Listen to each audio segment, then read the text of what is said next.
అందరికీ యేసుక్రీస్తు పేరిట నా శుభాకాంక్షలు. మీరందరూ ఆనందంగా ఉన్నారని నేను నమ్ముతున్నాను. మరి మనం క్రిస్మస్ దినాల్లో ఉన్నాం.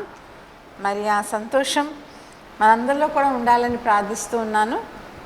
భయంకరమైన దినాలైనా కానీ మన దేవాది దేవుడు సమస్తానికి అధికారి. సమస్తం ఆయన చేతిలో హస్తాల్లో ఏమిటి ఉన్నాయి కనుక మనం ఆయన బట్టి ఈ దినాన్ని ఇలాగున్నాం.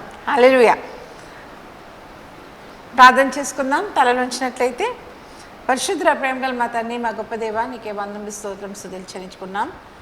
దేవా నాన్న, నీ సంధికి చేరి ఉంటున్నాం. ప్రభా నాన్న తండ్రి, నీ స్వరాన్ని వినాలని ఆశపడుతున్నాం. మానవ స్వరాన్ని లయపరిచి నీ స్వరాన్ని వినిపింప చేయండి తండ్రి దేవా. నీ యొక్క ప్రభా తండ్రి దేవా నాయన ప్రభా ప్రత్యక్షత కలిగి ఉండేలాగా ఓ తండ్రి దేవా మీకు మీరు ప్రభా తండ్రి దేవా వాక్యానుసారంగా బయలుపరచుకోండి ప్రభా తండ్రి దేవా. నీకే వందనములు స్తోత్రం స్తుతులు. మానవ స్వరాన్ని లయపరచండి నాయన తండ్రి దేవా. నాన్న సిలువ చాటున నన్ను మరుగుపరచండి ప్రభా. నీకే వందనములు స్తోత్రం స్తుతులు.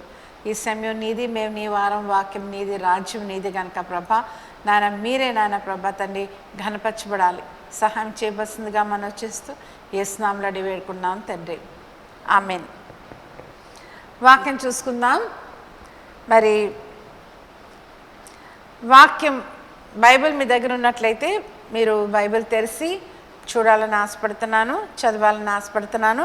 లేని పక్షాన్ని మీరు ఆ వాక్య భాగాలు రాసుకొని మరి ఆ వాక్య భాగాలు మీరు సమయం ఉన్నప్పుడు అది మరి మీరు ధ్యానించండి. అది మీరు మరొకసారి తెలుసుకోవాలని ఆశపడుతున్నాను. మన గొప్ప దేవుడు ఎటువంటి దేవుడు అన్న సంగతి ఈ దినాన్ని చెప్పాలని, సర్వసృష్టికర్త అయిన దేవుడు సమస్తాన్ని ఆయన సృష్టించాడు కనుక మరి ఈ సృష్టి లేక ఇవంతా కూడా ఎందుకు కలగజేశాడు, దాని యొక్క అవసరం ఏంటి అన్నది కూడా మనం తెలుసుకోవాలని మనం సిద్ధంగా ఉందాం ఈ దినం. ఎందుకంటే క్రిస్మస్ దినాల్లో ఉన్నాం. మనం ఏ దేవాది దేవుని అయితే కలిగి ఉన్నామో ఆయన గొప్పతనం ఏంటో, మనం ఎందుకు సృష్టించబడ్డామో, మనం ఎందుకు ఈ భూమి మీద వచ్చామో, మన కోసము దేవాది దేవుడు ఎందుకంత ప్రయాసపడి సమస్తాన్ని ఏర్పరిచాడో, సమస్తాన్ని సిద్ధపరిచాడో అదెంతో మనకు అవసరం. కాబట్టి వాక్యం చూసుకుందాం. యోబు 38వ అధ్యాయం 4 నుంచి 11 వచనాలు చదివి సహాయం చేయవలసిందిగా ప్రభు పేరిట మనం చేస్తున్నాను. నేను భూమికి పునాదులు వేసినప్పుడు నువ్వెక్కడ నుంటివి? నీకు వివేకము కలిగిన ఎడలా చెప్పుము. నీకు తెలిసిన ఎడలా దానికి పరిమాణమును నియమించిన వాడెవడో చెప్పుము. దాని మీద పరిమాణపు కొల వేసిన వాడెవడో చెప్పుము. దాని స్తంభముల పాదులు దేనితో కట్టబడినవో చెప్పుము.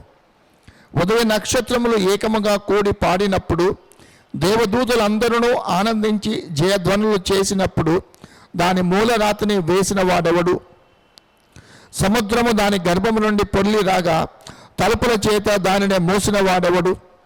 నేను మేఘమును దానికి వస్త్రముగాను గాఢాంధకారమును దానికి పొత్తిగుడ్డగాను వేసినప్పుడు నీ ఉంటివా? దానికి సరిహద్దు నియమించి దానికి అడ్డగడియలను తలుపులను పెట్టించినప్పుడు నీవు ఇంతవరకే కానీ మరి దగ్గరకు రాకూడదనియు, ఇక్కడనే నీ తరంగముల పొంగు అణపబడుననియు నేను చెప్పినప్పుడు నువ్వు ఉంటివా? చూసారా ఈ వాక్య భాగము ఎంత గూఢమైనది. యోబుతో దేవాది దేవుడు తెలియపరిచిన కొన్ని మాటలు మనం ఇక్కడ చదువుకున్నాం. మరి ఒకసారి చాలామంది సైంటిస్ట్ అందరు కూడా ప్రతిశోధన చేసినాడు. వారు ఒక చాలా పెద్ద మీటింగ్ ఏర్పాటు చేసుకున్నారు.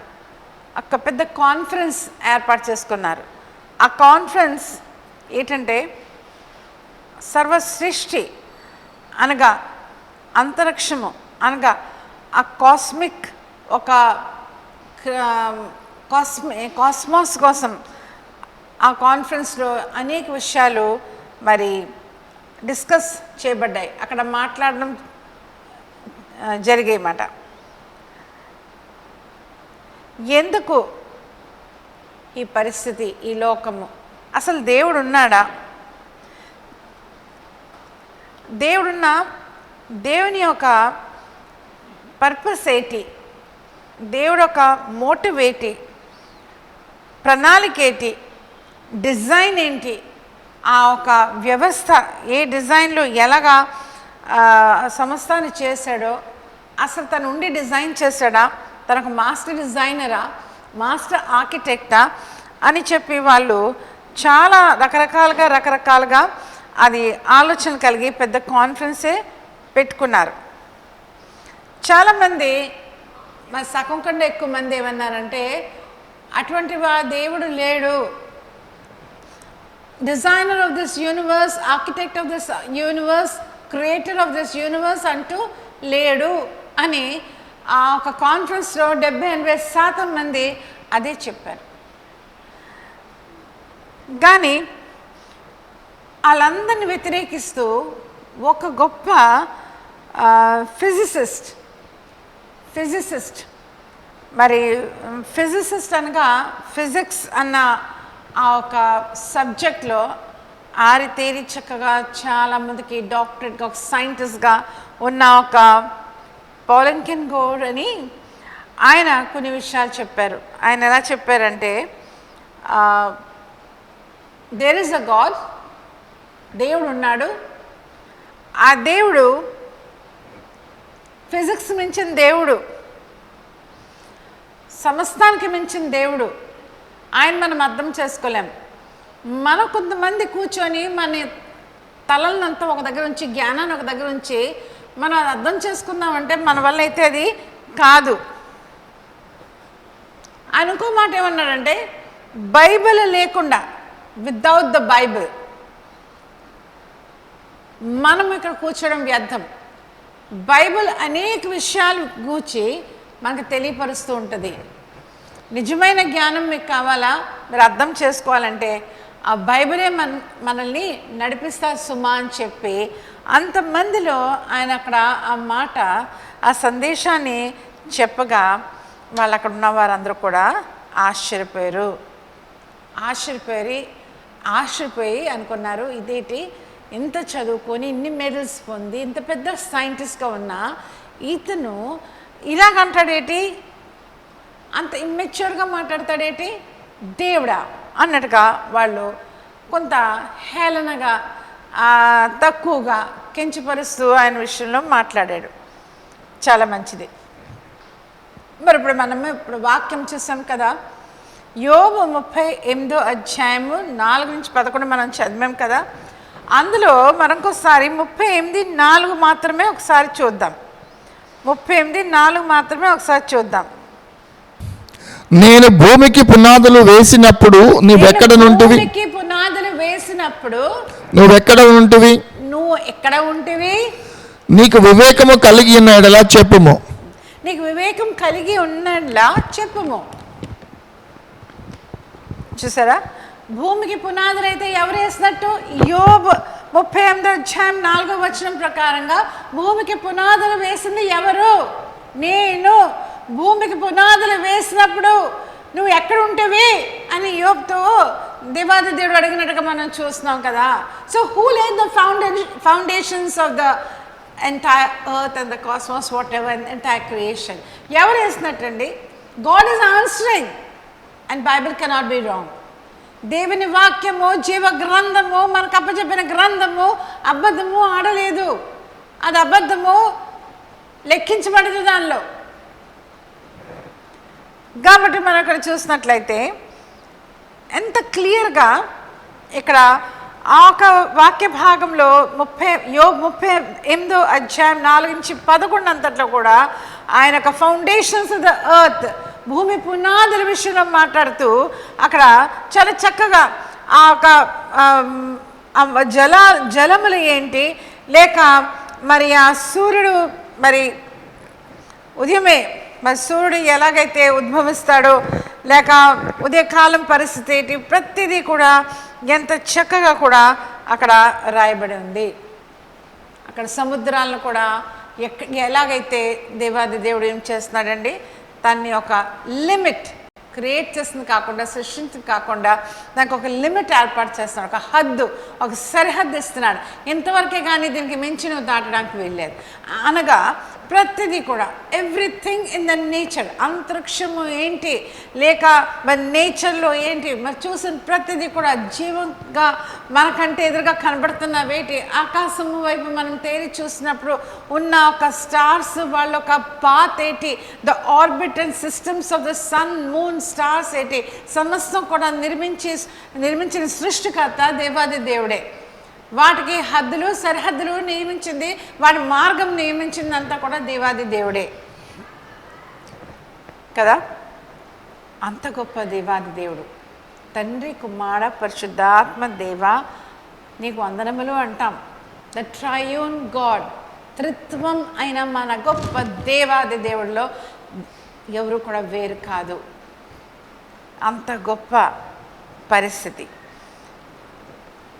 ఈ సందర్భంగా మనకొక మాట మనం చూద్దాం. యోహాన్ 1:1 మనం చూసినట్లయితే పూర్తిగా మరొక్కసారి 1:1 మాత్రమే మనం చదువుదాం. చూడండి, లేక మీరు చదివినా కానీ ఆదియందు వాక్యముండెను, వాక్యము దేవుని యొద్దుండెను, ఆ వాక్యమే మన మధ్యకి శరీరధారిగా వచ్చి నివసింప చేసెను.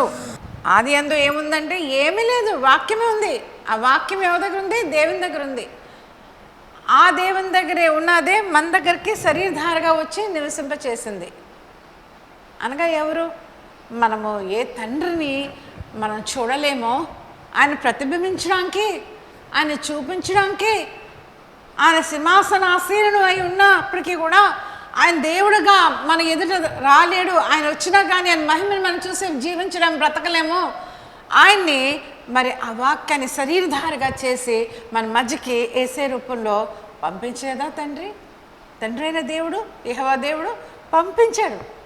ఒక కారణం కోసమే పంపించాడు, ఒక కారణం కోసమే సమస్తాన్ని సృష్టించాడు.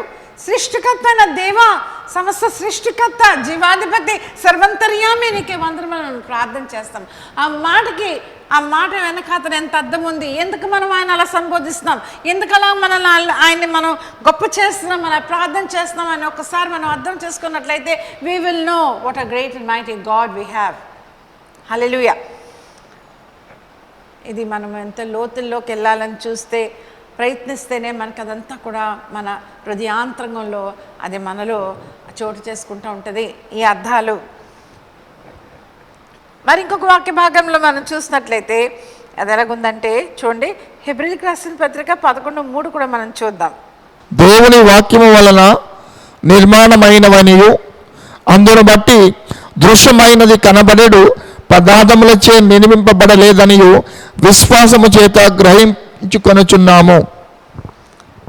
చూసారా, హెబ్రీయులకు రాసిన పత్రిక 11:3 ఎలాగుందంటే దేవుని వాక్యం ద్వారా, అది మనం నమ్మాలి. సమస్తం సృష్టించబడింది.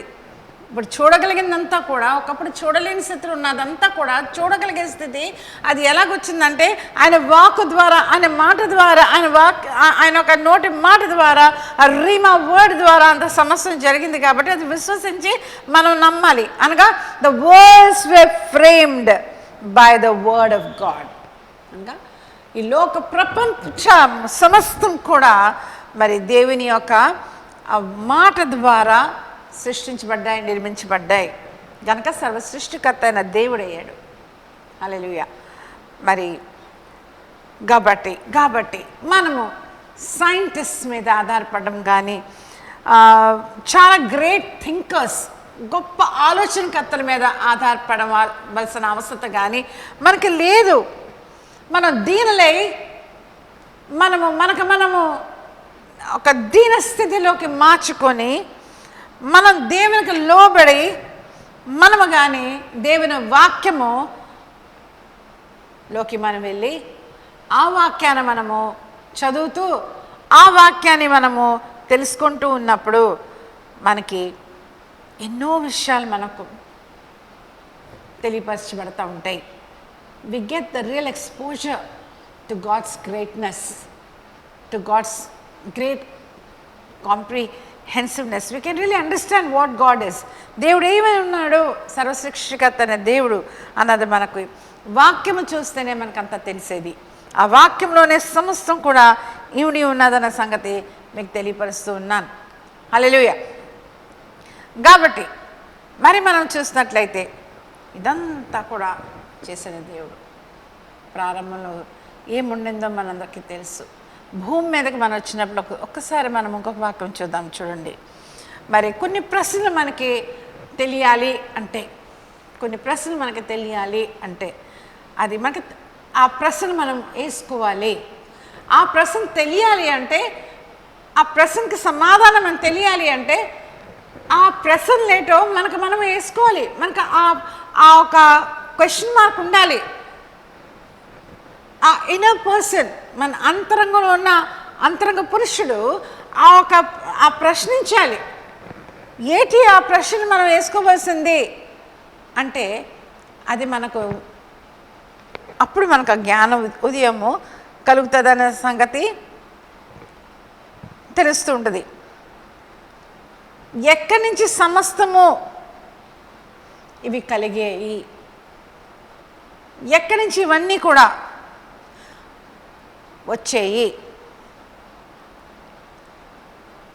What is the beginning of all these things, from where did everything come from అని మనం ఆలోచించవలసిన ప్రశ్న. మీకు అలాగ అనిపించిందా?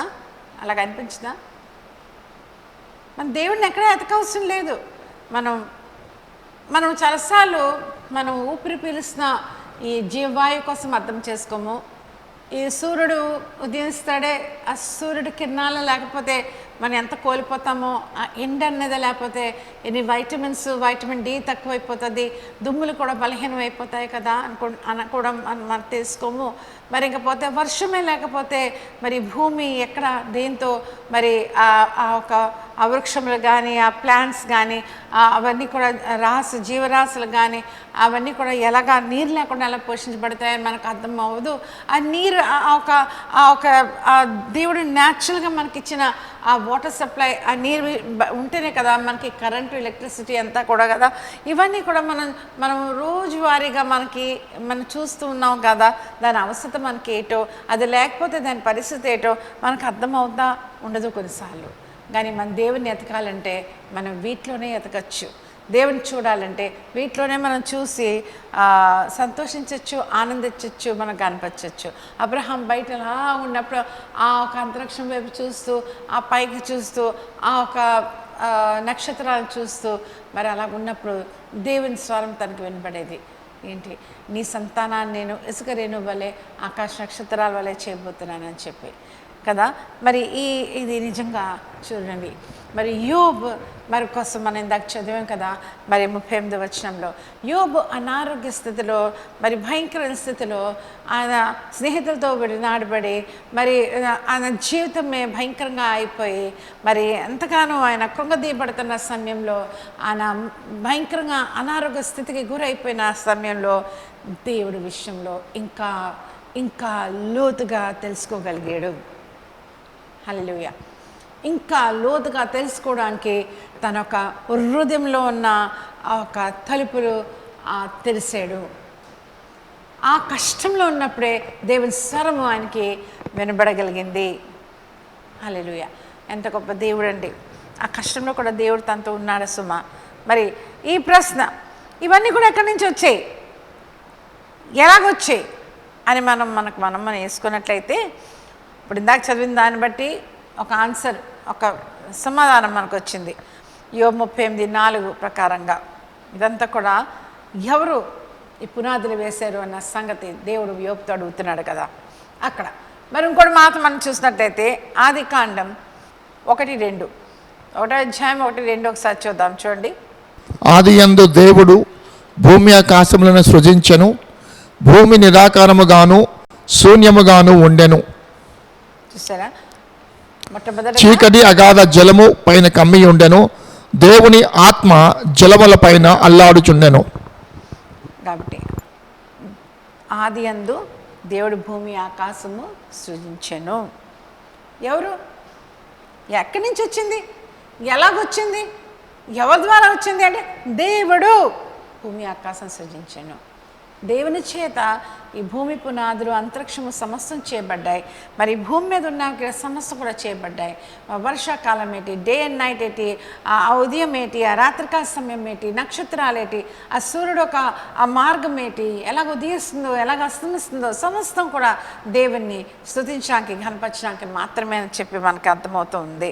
మరి ఆ ఒక పర్పస్ కోసము, ఆ ఒక ప్లాన్ కోసము, ఆ దేవుని చిత్తాన్ని నెరవేరుస్తూ ఆయన ఘనపరచడానికి మాత్రమే సమస్తం కూడా ఉన్నాయి అని చెప్పి మనం దేవుని వాక్యం ద్వారా ఈ కొన్ని విషయాలు మనం తెలుసుకుంటా ఉన్నాం.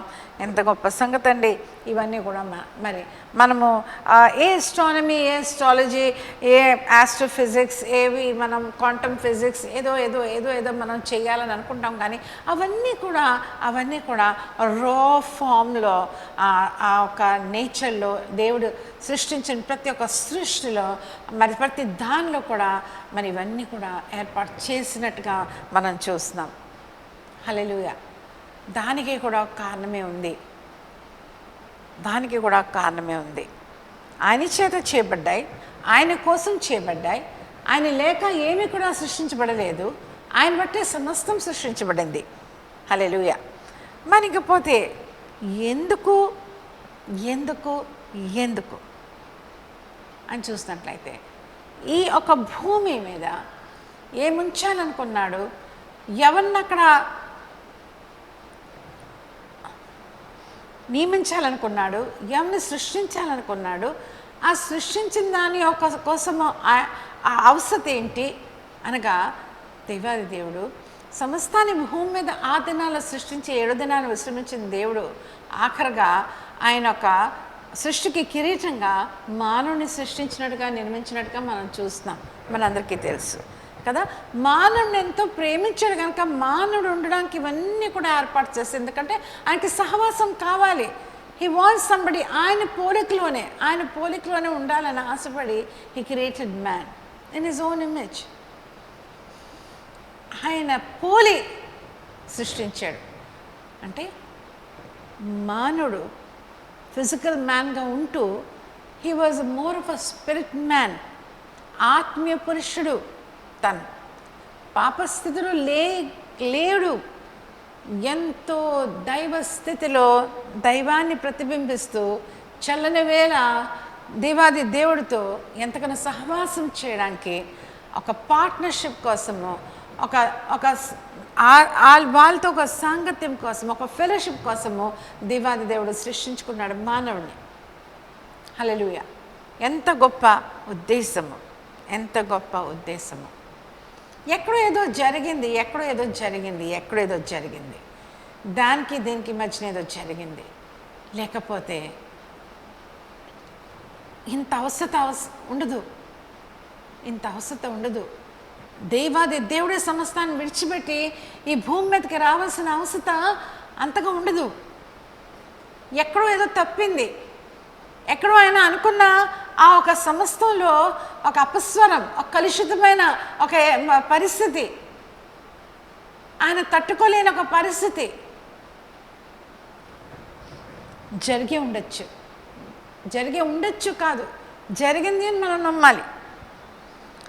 అయితే అంతటికీ మూడో ప్రశ్న ఏంటంటే ముందుకేంటి, ఇంకా వీటన్నిటి తర్వాత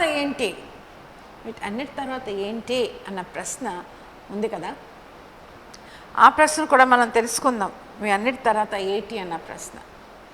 మరి ఇవంతా చేసిన తర్వాత మానవుడిని ఆదాం హవ్వల రూపంలో నిర్మించి, సృష్టించి, ఆకారం ఇచ్చి, ఆయన పోలికలోంచి మీరు ఇదంతా ఏలండి, ఫలించండి, అభివృద్ధి చెందండి అని చెప్పి ఆయన దీవించిన తర్వాత మరి అక్కడ ఒక తప్పిదం జరిగింది. ఆయన మరి ఆజ్ఞాపించిన దానిలో ఆజ్ఞ అతిక్రమం జరిగింది. వద్దండి, అది చేసింది హవ్వ వల్ల ఆదాం. మరి ఇంకపోతే వాళ్ళని శోధించిన సర్పం రూపంలో వచ్చిన సాతాన్, ఇవన్నీ కూడా శపించబడినట్టుగా, శపితమైన పరిస్థితి అక్కడ ఏర్పరచబడినట్టుగా తండ్రి ఒక ప్రేమ కాస్త కోపాగ్నితో రగల్చబడి జరిగిన పరిస్థితి మనకు తెలుసు. ఎంత భయంకరమైన మరి ఆత్మీయ మరణం, శారీరక మరణం మరి భయంకరంగా ప్రకటించబడ్డాయి ఆ ఏదైనా వనంలో. ఆ ఒక దేవుని యొక్క అంత ప్రేమతో అంతగా ఇష్టపడి చేసిన దానికోసం. సో మరి ఇక ముందుకు మనము చూడాలి అంటే దేవాది దేవుడు మరి ఆలోచించి ఒక ఆలోచన కలగాలి. ఇవన్నీ కూడా మళ్ళీ తిరిగి సరిచేయబడాలి. ఇంకా తర్వాత మానవుడు ఒక గమ్యం ఏంటి, గురి ఏంటి అన్నది మరి ఆయన ఏర్పరిచి ఆ ప్రకారంగా ఆయన చేతి ద్వారా, ఆయన మాట ద్వారా, ఆయన ఒక ఆలోచన ద్వారా, ఆయన అపారమైన ఆలోచన ద్వారా ఆయన చేసిందంతా కూడా అలాగ రద్దు అయిపోతుంది, అలా పాడైపోతుంది, అలాగా ధ్వంసమైపోతుంది అని ఎవరు అనుకుంటారండి? ఎవరు ఇష్టపడతారు అలా చేయడానికి? మీరు ఆలోచించండి. కాబట్టి ఆఖర ఒక ప్రశ్నలో చాలా విషయాలు దాగి ఉన్నాయన్న సంగతి మీకు తెలియపరుస్తున్నాను. వాట్ ఈజ్ అహెడ్ అని చూడాలని అన్నప్పుడు కొన్ని వాక్య భాగాలు మనం చూద్దాం. దాన్ని బట్టి మనం ఇంకా తెలుసుకుందాం. మొదటి తెస్సలోనికైయులకు రాసిన పత్రిక 4వ అధ్యాయం 16-17 వచనాలు మనం చూద్దాం. ఆర్భాటముతోనూ ప్రధాన దూత శబ్దముతోనూ దేవుని బూరతోనూ పరలోకము నుండి ప్రభువు దిగివచ్చును. క్రీస్తునందుండి మృతులైన వారు మొదట లేతురు. ఆ మీదట సజీవులమై నిలిచి ఉండి మనము వారితో కూడా ఏకముగా ప్రభువును ఎదుర్కొనుటకు ఆకాశ మండలమునకు మేఘముల మీద కొనిపోబడుదుము. కాగా మనము సదాకాలము ప్రభుతో కూడా ఉందుము. సదాకాలము ప్రభుతో కూడా ఉందుము. ఎవరు? మనము. అంత అయిపోయింది కదా. మరి ఇది ఎన్నో ఘటనలోకి మనం వచ్చాము. యేసు ప్రభు జన్మ ప్రతి సంవత్సరం గడుపుతున్నాం క్రిస్మస్ రూపంగా. మన్న యేసుక్రీస్తు జన్మ, మన్న పునరుద్ధానాలు అవన్నీ కూడా జరిగిపోయి అండ్ రెండో రాక కూడా జరగకముందు ఇంకొక ఘటన జరగాలి. మరి ఇక్కడ ఆయనలో జీవించి ఆయన సంతోషపెట్టి ఆయన ప్రకారంగా మిగిలిపోయిన వారు మరి ఆ రెండో రాక ముందు ఎత్తబడాలి అన్న దానికి సూచనతో కూడిన మాటలు మనం చూస్తున్నాం. ప్రధాన దూత ఆర్భాటంతో శబ్దంతో మధ్యాకాశంలో యేసుక్రీస్తు ప్రభు వారు వచ్చినప్పుడు మృతులైన వారు ముందు లేవనెత్తబడతారు. దాని తర్వాత మధ్యాకాశంలో మనం పట్టబడతాము, ఆయనతో కూడా సదాకాలం నివసింపచేయడానికి అన్న ఒక సంగతి ఎంతో చక్కగా చిత్రీకరించబడింది. యేసుక్రీస్తు ప్రభు వారు ఆయన పనంతా చేసి ఆయన అయితే ఆహారమై వెళ్ళాడు, మళ్ళీ తిరిగి వస్తాను, నేను ఎలాగైతే వెళ్తున్నానో అలాగే తిరిగి వస్తానని చెప్పాడు కదా. మరి దానికి ముందు ఈ పరిశుద్ధులంతా కూడా ఎత్తబడతారన్న సంగతి మరి ఇక్కడ ఏదైనా కానీ యేసుక్రీస్తు ప్రభు వారు ఈ లోకానికి ఎందుకు వచ్చారంటే కలుషితమైన వాతావరణము, ఆ సర్వనాశనానికి వెళ్ళిపోయిన మానవుడు అలా ఉండిపోకుండా వాళ్ళ కోసము ఒక త్యాగంగా, ఒక బలి పశువుగా ఆయన ఏర్పరచబడ్డాడు. కనుకనే ఆయన జన్మలోనే ఆ మరణం ఇవ్వడుంది కదా. ఎంత గొప్ప దేవుని కలిగి ఉన్నాం మనం. సింహాసనాసీనుడైన దేవుడు ప్రతి నిమిషం ప్రతి నిమిషం ప్రతి గడి ఆయన హస్తకృతమైన మానవులేటి సమస్తాన కోసం ఆలోచించి యోచించిన దేవాది దేవుడు మనం కలిగి ఉన్నాం. యేసుక్రీస్తు ప్రభు వారు వచ్చి ఆయన పని చేసి వెళ్ళి ఆ పని భారం మన మీద పెట్టాడు. యేసుక్రీస్తు జన్మ కోసం ఈ మధ్యకాలంలో సోషల్ మీడియాలో కానీ ఎక్కడ చూసినా కానీ మరి పోస్టర్స్ రూపంలో కానీ మరి ఆన్లైన్ సంఘాల రూపంలో కానీ కమ్యూనిటీ క్రిస్మస్ రూపంలో కానీ ఎంతో ఎక్కువగా మరి మిగతా సంవత్సరాలకు కరోనా వైరస్ లేనప్పుడు కంటే ఈ మధ్య సోషల్ మీడియాలో మరి ఎక్కువగా మరి ఇంపాక్ట్ అవుతుంది లోక ప్రపంచానికి. మరి అవన్నిట్లో కూడా నేను ఒకటి చూశాను. క్రిస్మస్ టైంలో మరి ఒక చాలా పెద్ద బాప్టిస్ట్ సంఘము ఒక కాన్ఫరెన్స్గా కూడుకొని this is the time for saving souls అని చెప్పి, the Christmas time is the time for a commitment towards saving souls అని ఒక మీటింగ్ పెడుతున్నారండి. ఎలాగా వాళ్ళు క్రిస్మస్ సందర్భాన్ని వాళ్ళు గడుపుతున్నారు? దేవుడు తప్పిపోయిన ఆత్మల్ని, పాప స్థితిలో ఉన్న వారందరినీ కూడా, నశించిపోతున్న వారందరినీ కూడా పట్టి వాళ్ళని రక్షించి వాళ్ళని ఒక సరైన మార్గంలో మళ్ళీ తిరిగి వాళ్ళు రక్షించబడేలాగా వారు ఒక కాన్ఫరెన్స్ పెడుతున్నారు. We must save souls. ఆత్మల్ని మనం కనాలి, దేవుని కోసం సంపాదించాలని ఈ క్రిస్మస్ దినాల్లో. అది వాళ్ళ గురి. అంతే కదండి. యేసుక్రీస్తు ప్రభు వారు నశించిపోయిన దాన్ని వెతికి తిరిగి రక్షించడానికి మనిషి కుమారుడు ఈ లోకానికి వచ్చాడు. దేనికోసం వచ్చాడండి? నశించిపోయిన దాన్ని వెతికి తిరిగి రక్షించడానికి. మరి తనే నశించిపోయిన దాన్ని వెతికి తిరిగి రక్షించడానికి వస్తే మనము కూడా ఏమి చేయాలి? ఈ క్రిస్మస్ దినాల్లో మనం ఏం తిందామో, ఏమి తాగుదామో, ఏం వేసుకుందామో, కొత్త బట్టలు వేసుకుందామా, ఇలా చేద్దామా, అలా చేద్దామా అని అనుకుంటాం. తప్పు లేదు. ఈ అన్య జనాంగం మధ్యన మన ప్రభువుని తెలుసుకొని మన ప్రభువుని మనం ఆరాధిస్తున్నాము అని సూచించడం చాలా అవసరం, కాదంటలేదు. అదే సమస్తం కాదు, అదే సమస్తం కాదు. అందుకోసమే ఈ వాక్యం ఈ దినాన్ని మీతో నేను పంచుకోవడం జరిగింది. మరి ఎత్తబడే వారు ఎత్తబడతారు, రెండో రాక వస్తుంది, ప్రభువారు వస్తారు, మిగిలి వారికి నమ్మకం ఉన్న వారిని రక్షిస్తారు. బాగానే ఉంది. కానీ ఇంకొక చివరి ఘట్టం ఏంటంటే, ఆహా అంత చక్కగా ఉంటుందా ఎండింగ్, మరి మమ్మల్ని వదలరు కదా దేవుడు అనుకుని చాలామంది మనం ఎలా ఉండిపోయినా పర్లేదు కదా అని సంతోషించొద్దు. మనం ఇంకొక ఘట్టం ఉంది, సుమా, అది చివరిగా జరిగే ఘట్టం. అది కూడా మీకు తెలియపరుస్తాను. ఎందుకంటే ఎన్నో క్రిస్మస్ దినాలు మనం చూసాం, ఎన్నో గుడ్ ఫ్రైడేతో కూడిన దినాలు మనం చూసాం, ఎన్నో మరి 7 మాటలు మనం పలికాం, ఎన్నో మరి పునరుద్ధాన దినాన్ని మనం ద డే ఆఫ్ ద రిసరెక్షన్గా మనం చూసాం, ఈస్టర్ దినాలు మనము గడిపాం.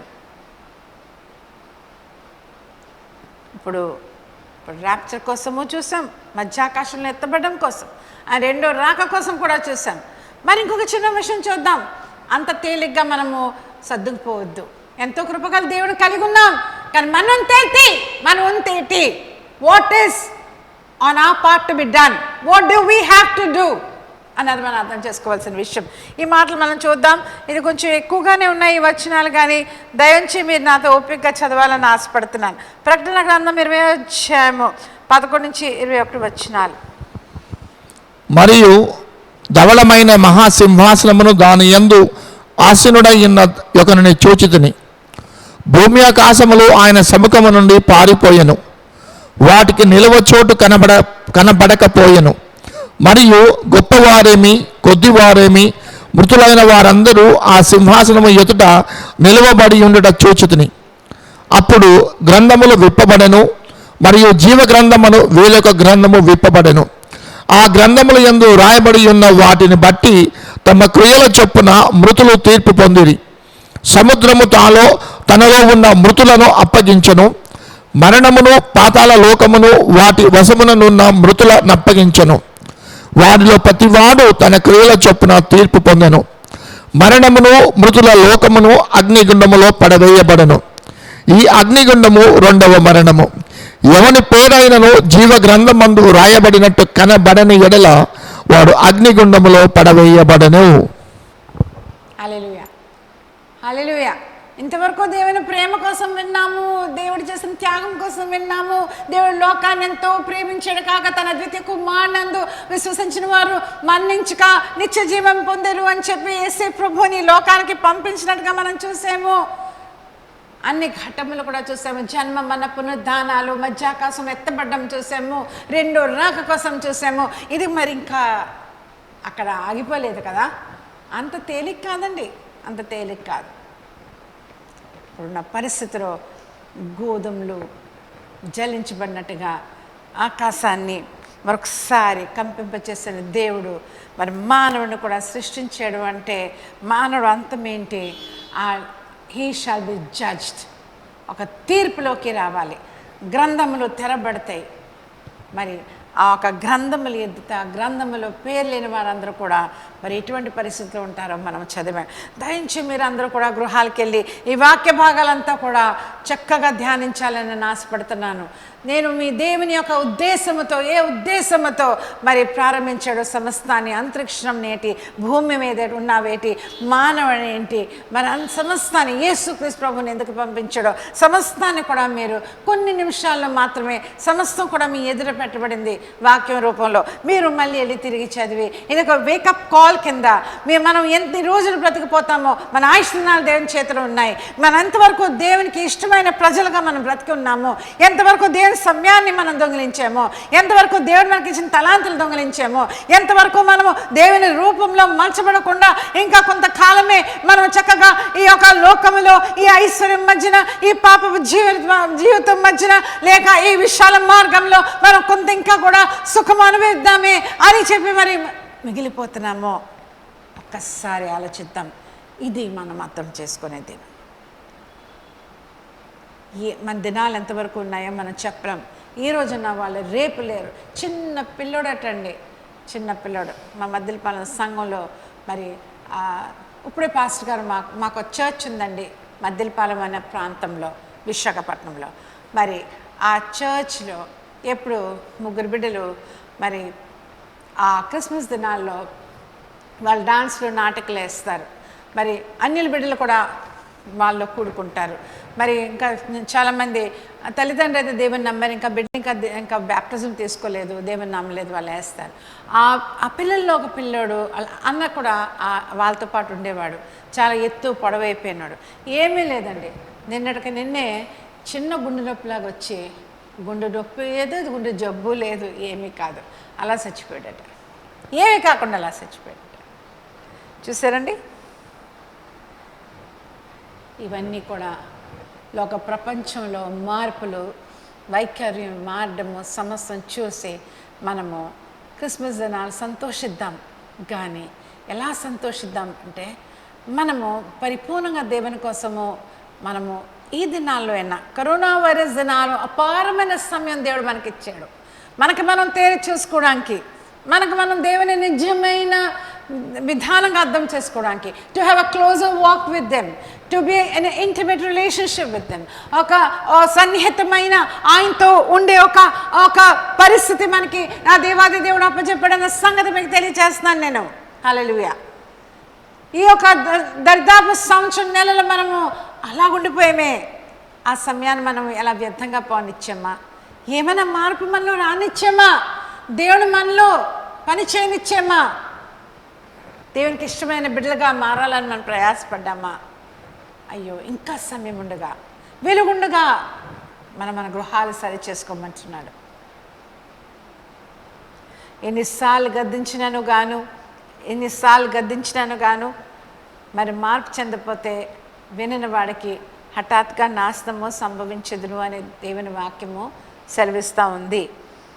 కాబట్టి అంత గొప్ప దేవుని కలిగి మనము నిర్లక్ష్యంగా దేవుని తీసుకోవడానికి వీలు లేదు అని ఈ క్రిస్మస్ దినాల్లో మరి ముఖ్యంగా మనము ఆనందించడానికి హక్కు మనకి ఎప్పుడుందంటే, అధికారం మనకి ఎప్పుడుందంటే, మనం దేవునిలో కొంత మార్పు చెంది ఆయన రూపంలో మనము రూపాంతరం పొందుకోవడానికి ప్రయాసపడుతున్న వారు నిజంగా ఆనందించడానికి అధికారం ఉంది. లేని పక్షాన్ని ఈ నేడే రక్షణ దినం, ఇదే అనుకూల సమయం అంటున్నాడు దేవుడు. హల్లెలూయా. ఎప్పుడో చేద్దాంలే, ఈ కొత్త సంవత్సరం చేద్దాంలే, ఈ జనవరి నుంచి చేద్దాంలే, ఈ జనవరి నుంచి మారిపోదాంలే, ఈ జనవరి నుంచి నేను అనుకున్న రీతిగా నేను ఎగురుతానులే, ఈ జనవరి నుంచి నేను ఇంకా ఏదో కొనుక్కుంటానులే, నేను ఏదో నా ఇష్టంగా చేస్తానులే. చాలామంది అలాగ అనుకుంటున్నారు. వద్దు, అలాగొద్దు. నీ ప్లాన్, నీ ప్రణాళిక, నీ పర్పస్ దేవుని చేత లెక్కించబడి ఉంది. నువ్వు పుట్టక మునిపే, తల్లి గర్భంలో రూపించబడక మునిపే అది ఎత్తుక్కో, అది తెలుసుకో. దేవుని ప్లాన్లో నువ్వు ఎక్కడున్నావో తెలుసుకో. ఈ కొత్త సంవత్సరం కడుక్కున్న దినాలు మాత్రమే, ఈ సంవత్సరం కూడా గతించిపోతుంది. కౌంట్ డౌన్లో ఉన్నాం. తెలుసుకో. నీ జీవిత గమ్యం ఏంటో తెలుసుకో.